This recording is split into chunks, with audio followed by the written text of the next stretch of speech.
Sannun ku da zuwa. Yawa sannu malam.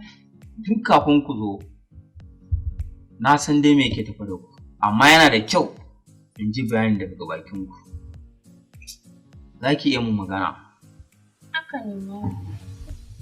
Wannan 'yar uwata ce. Wallahi kullum ba ta jin daɗi kuma kasuwancinta komai ya tsaya ba abin da yake tafiya komai da ka sani nan komai da komai ya tsaya cik. To a tunanina kamar asiri aka mata jifa shi yasa muka ce to bara mu zo a ɗan duba mana wani. Kun zo wurin da buƙatar ku za ta biya domin duk wanda ya zo nan wurin in kun ji ana kiran mai ɗungurungun cat magana ɗaya kenan. Ba ku da damuwa, bara mu duba mu gani.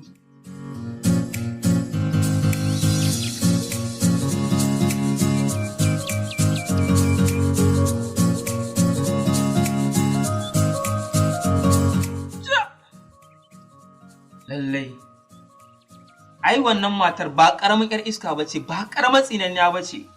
Ikon Allah. Ana mai tabbatar miki ba ƙaramin tsinanniya ba ce. Malam wannan wace mata ce wannan malam? Wannan matar ba ta so ta ganki a raye ba. Ka faɗa mana wace mata ce wace ce wannan mata? Wannan 'yar iskan kishiyar taki ce. Kishiya kuma malam? Ƙwarai kuwa. Ni ce kishiyanta. Don Allah ki haƙuri, kin san wani zubin ƙasar tamu ce tana gaddama amma bara mu ƙara duba. Kishiyar uwa, kishiyar uwa.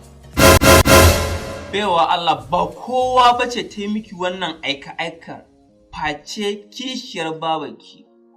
Dama an taɓa ma mamanki kishiya. Ni ba a taɓa mun ma'aifiya na kishiya ba.